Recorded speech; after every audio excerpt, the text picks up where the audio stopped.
So, after I praised Spirited Away so much last time, you think that that would be my favorite anime movie, right?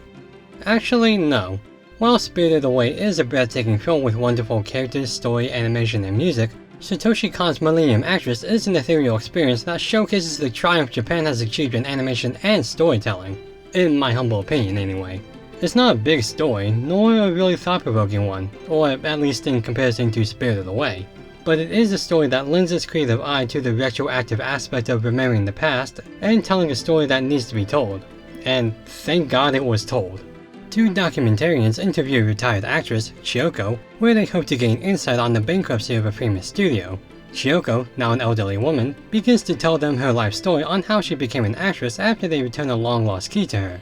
As she tells the story, the filmmakers get so wrapped up in her narration that they feel like they're right there with her on her journey as she grows up from a propaganda actress to a nationwide celebrity, all while searching for the man to whom the key belongs.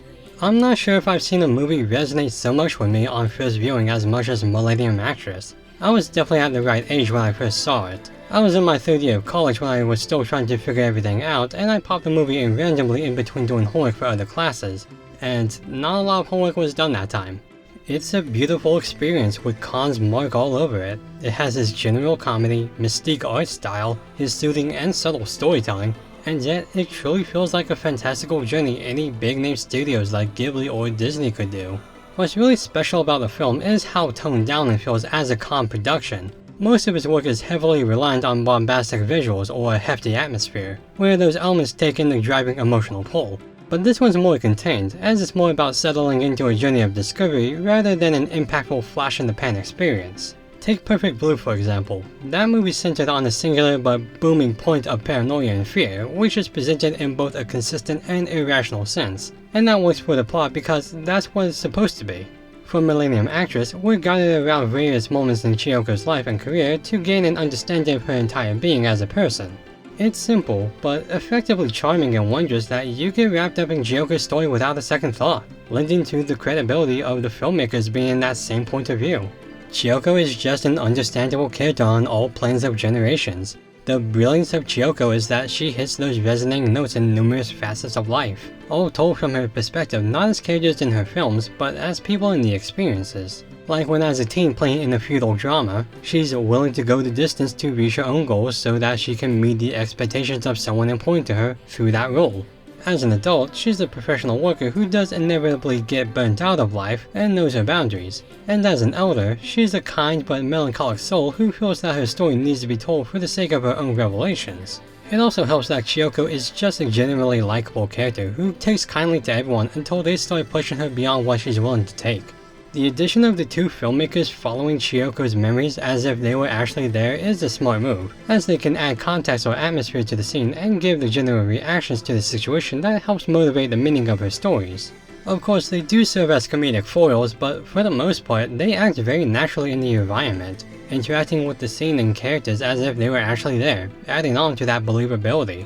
The story is something else as well.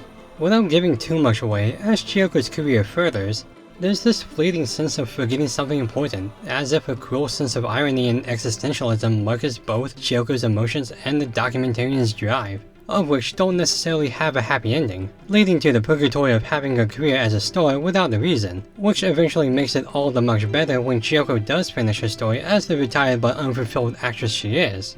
I think we've all hit those bumps in our lives where we truly don't know where we're going. Not in a professional or a deep existential sense, but on a personal one.